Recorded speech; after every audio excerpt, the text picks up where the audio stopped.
Imagine this. It's a quiet morning in Kobe, Japan, back in 1997.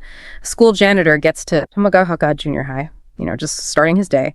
But what he finds at the school gate, it's not a lost lunchbox or anything like that. It's a black bag. And inside is a severed human head. The mouth cut into this grotesque smile. That discovery, it plunged Japan into this absolute nightmare. It was the horrifying peak of one of the country's most infamous, most disturbing true crime cases, the Kobe child murders. You might also hear it called the Sakakibara Seito case. So today, we're doing a deep dive into this really dark chapter. And look, this isn't just about recounting the awful events. We're trying to get a handle on the motivations of the killer, who was incredibly young, and the investigation, which had some baffling moments, and, these really tough questions about justice and rehabilitation that people are still grappling with. Yeah, it's a case that really makes you question things, especially how this kind of evil, I guess, can emerge from someone seemingly ordinary, particularly in Japan, a society that really values conformity. Right. And what's really insightful here, I think, is how the specific cultural context played a role. You mentioned the investigation. Well, privacy laws actually hindered things early on.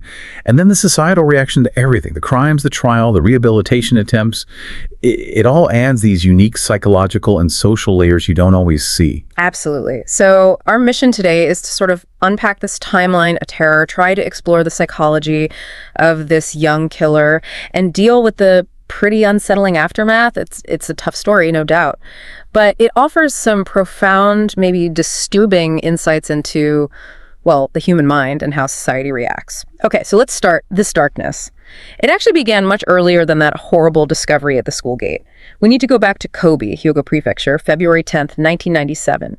What happened was 2 elementary school girls, about 4th grade, were attacked with a hammer. One was really badly hurt, but amazingly, both of them survived. It was alarming, obviously, but maybe at the time, it seemed like a one-off. Well, what's striking, looking back, is how these early incidents already hinted at something bigger, a pattern. The girls told police the attacker wore a junior high uniform, carried a backpack.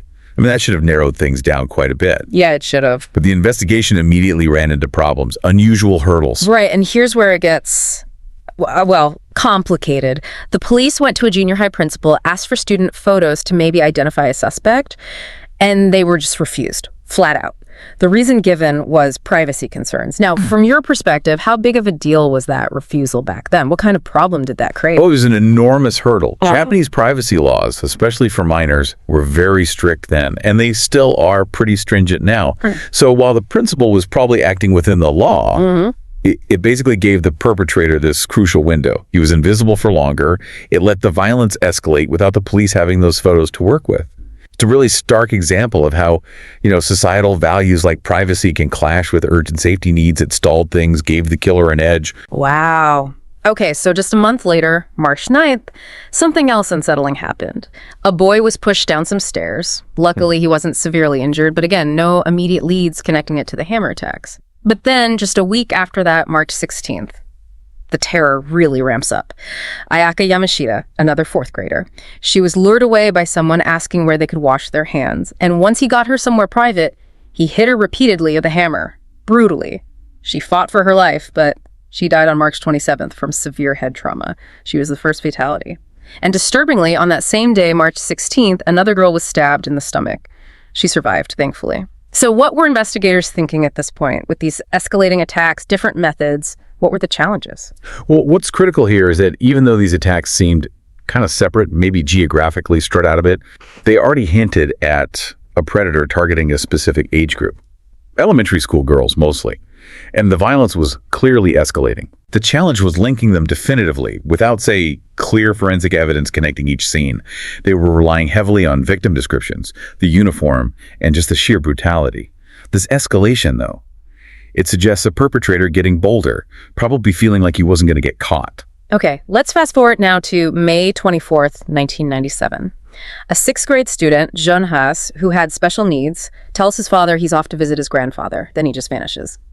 3 days later, May 27th, at Tomagaoka Junior High, Jun's own school, a janitor makes that horrific discovery we talked about at the start, a black bag at the school gate, Jun's severed head inside. The sheer audacity of that, placing the head right there at his school, was such a public symbolic spot. It suggests a really deliberate, chilling message. It wasn't just murder. It felt like psychological warfare against the whole community, designed to maximize fear, provoke a huge reaction. And the state of the head. It was just gruesome. Multiple cuts, the eyes bulging, and that mouth slit into that horrible smile. But there was more. Stuffed inside June's mouth was a note. Written by the killer, it said. "The game has just begun. You pathetic police, try to stop me if you can. I am dying for people to die. The killing is exciting.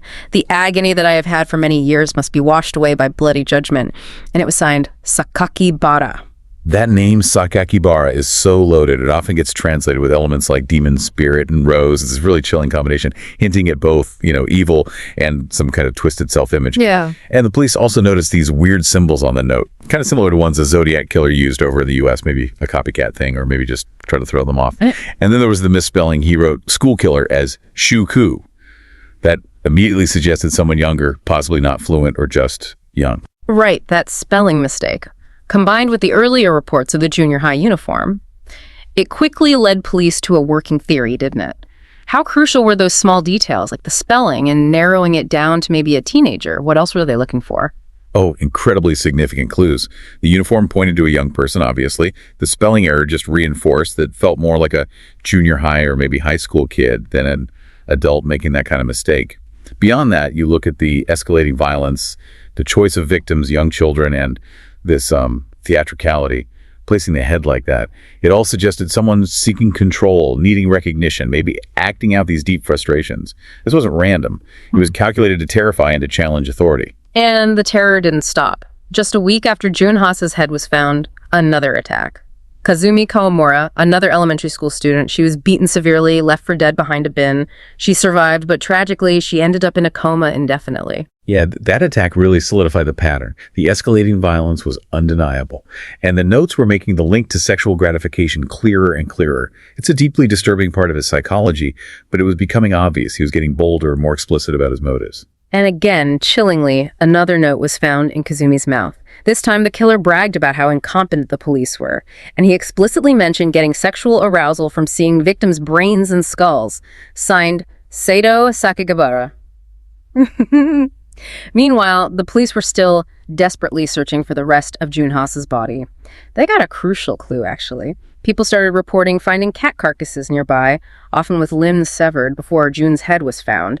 Grim stuff. But it led them to this specific mountain area near a TV tower. There was a shack there, and they found, well, lots more dead cats and pigeons. And it was near that shack they finally found June Haas's body. And the examination revealed even more horrors, signs of sexual molestation, semen stains, especially in the anal region. The public was, understandably, gripped by fear. Parents were terrified. The graphic detail in everything he did, starting with the animal torture, then the murder, the post-mortem mutilation, the sexual assault. It's not just sickening, it's deeply revealing. It shows this extreme pathology, the methodical way he went about it, the sexual gratification he apparently got from every single stage, the killing, the mutilation, even the display. It speaks to this profound psychological disturbance, way beyond just anger or malice. This path from animal abuse to human victims, it's documented, but still chilling every time you see it in cases this severe. And the killer. He wasn't finished communicating. Not by a long shot. On June 6th, 1997, this was a pivotal moment, he mailed a letter to the Kobe Shimbun newspaper.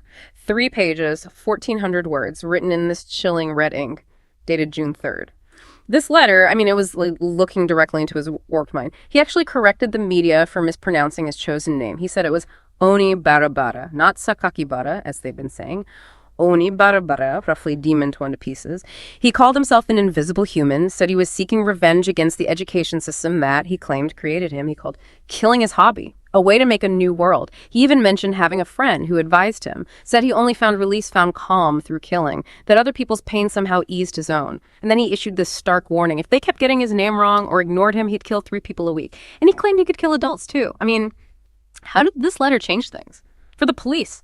For the public? That letter was absolutely pivotal. It wasn't just another threat. It was basically his manifesto. It laid bare this profound sense of alienation, this vendetta he had against society, against the education system. And he gave this clear, though totally warped reason for why he was doing it. For the police, it really cemented their theory. Likely a disgruntled teenager seeking recognition, power. For the public, well, it was terrifying. It was this glimpse into a mind completely lacking empathy. And it forced Japan to confront this really uncomfortable idea that such darkness could come from within its own supposedly safe, orderly system, even from a child. The publication of the letter, horrifying as it was, finally generated some crucial leads.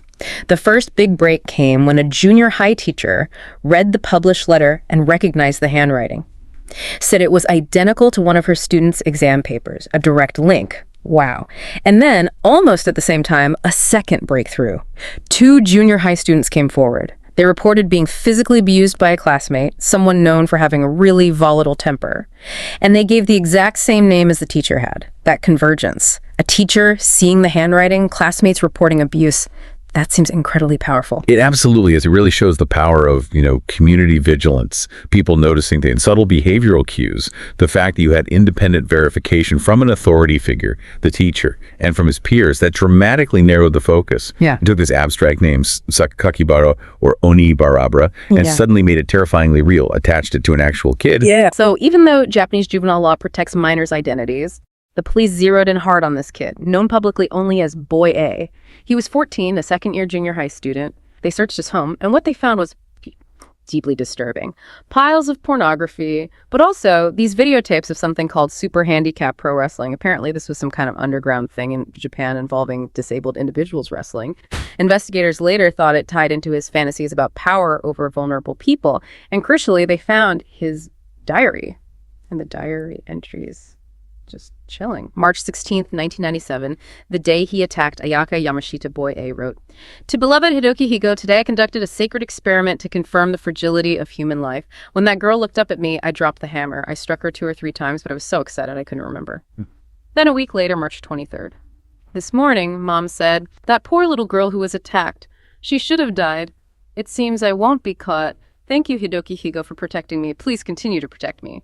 Who Hidoki Higo was remains unclear, possibly an imaginary figure. They also found a saw in a pond near his house. Confronted with all this, Boy A confessed. Admitted to murdering both Ayaka Yamashita and Jun Hase. His background, his confessions, it painted this awful picture.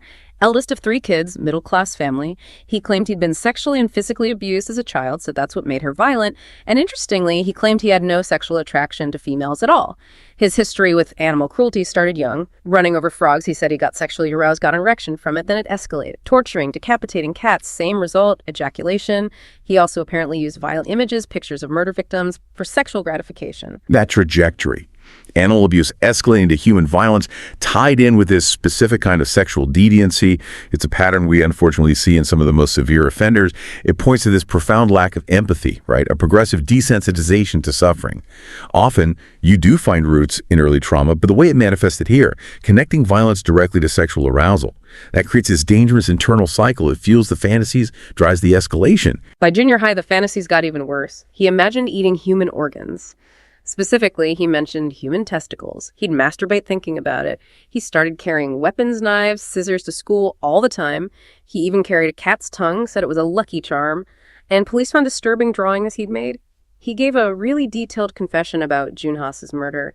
Said he picked Jun specifically because he was the special needs brother of a classmate.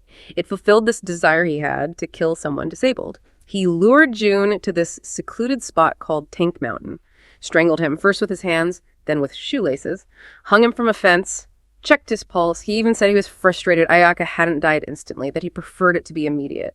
And the post-mortem stuff, even more horrifying. Cutting Jun's face into that smile, sexually assaulting the body, performing oral sex on the severed head so that it gave him sexual gratification, drinking Jun's blood, cutting out his tongue to keep as a souvenir. He took the head home, cleaned it, even brushed the hair, admitted that caused another sexual climax. Then the next morning, he placed it at the school gate. Said he found sexual arousal just seeing the head there like it was sprouting from the ground. I mean, the level of depravity in that confession is just staggering. How does this compare? What does it tell us? It is truly staggering, the extreme methodical nature of it all. And like we said, the sexual gratification seemingly derived from every single stage, the planning, the act, the killing, the mutilation, the desecration, the display. It points to a profound and frankly rare psychological disturbance. This isn't just about rage or anger. It's about the complete objectification of the victim. It's about this desire for ultimate control, this incredibly distorted sense of power you got from these acts, this level of planning, the post-mortem interaction, especially the cannibalistic element. elements, even if just fantasy leading up to it, it often signals deep-seated psychopathy, a highly personalized, incredibly warped internal world. Very, very disturbed. So what happened to Boy A legally? He was sent to a juvenile detention center in October 1997. Because he was a minor, Japanese law protected his identity. His real name, his picture, none of that could be published. He stayed there for 7 years, apparently undergoing treatment. Then, March 2004, he gets temporary release. And January 2005, permanent release. He was 22 years old. Now, this decision, it caused a massive uproar, right? What were the arguments against letting him out so soon, and how did the system justify it? Oh, the public outcry was enormous, absolutely huge, which is completely understandable, right? Fear, anger, this feeling of profound injustice for the victims and their families. The arguments against release basically boiled down to the sheer horror and brutality of his crimes, the fact that 7 years felt incredibly short for that, and a lot of skepticism about whether someone who did those things could ever truly be cured or rehabilitated. Yeah, I can see that. But on the other hand, the Japanese juvenile justice system puts a really strong emphasis on rehabilitation for minors. There's this core belief or hope that young offenders, even those who commit terrible acts, have the potential to change, to reform, to reintegrate. So the focus is often heavily on re-education therapy rather than just punishment. Long-term prison is sometimes seen as counterproductive for a young person's future, even in cases this extreme. It's a fundamental difference in approach compared to some other systems. It's just unsettling to hear that while he was locked up, he reportedly got over 2,000 fan letters. This phenomenon, hybristophilia, people attracted to criminals. It happens. And his release wasn't exactly smooth. There was an incident in 2005. A journalist confronted him. Boy A apparently got enraged, shouted he wasn't Boy A anymore, threatened the reporter, even chased him for like a kilometer. And then fast forward to 2015, Boy A publishes an autobiography. Zeka, it's called, Song of Despair. Details his crimes, his life. This caused another wave of outrage. Jun Haas's family tried desperately to stop it from being published. Didn't work. The book became a bestseller. He apparently made something like 15 million yen, maybe around 125,000 US dollars then, just from the first print run. He claimed he sent a lot of money to the victim's family, sent apology letters every year, but the families felt he lacked any real remorse. Yeah, they weren't buying it. And eventually, despite the legal protections, his real identity, name, and picture got leaked online by a publisher. Now, apparently, he lives in Saitama, works as a welder. He even has a personal website called The Unbearable Transparency of Being. Features these disturbing self-portraits mixed with images of scorpions, aliens, stuff like that. This whole aftermath, it just forces us to confront these really difficult questions, doesn't it? About what justice really means, how effective rehabilitation can be for crimes this severe, and the balance between the public's right to know their safety concerns versus an individual's right to, theoretically, have a new life after serving their time. It shows how the impact of these crimes just lingers long after the legal process is technically over. We've taken a pretty horrifying journey today looking back at the Kobe child murders. This case really pushes us to confront some of the darkest parts of human nature, especially when it emerges so young. It's a stark reminder, isn't it, about mental health complexities, societal pressures, and that incredibly difficult tightrope walk between getting justice for victims and believing in the possibility of rehabilitation. Absolutely. The legacy of this case just hangs there. It makes you think about how we can prevent this kind of violence, hopefully spotting warning signs much earlier, and how society even begins to heal from the trauma, not just the families, but the whole community. So consider this as we wrap up. 7 years in juvenile detention for acts that are just unspeakable, followed by a best-selling book, A Life Lived Mostly Under the Radar. What is this case and everything that came after? What does it really tell us about crime, about punishment, about forgiveness maybe in our modern world? How do we stop similar tragedies? And maybe the hardest question, how do we as a society grapple with the idea of someone like Boy A, potentially rehabilitated, walking among us? It's a question that definitely sticks with you long after the headlines are gone.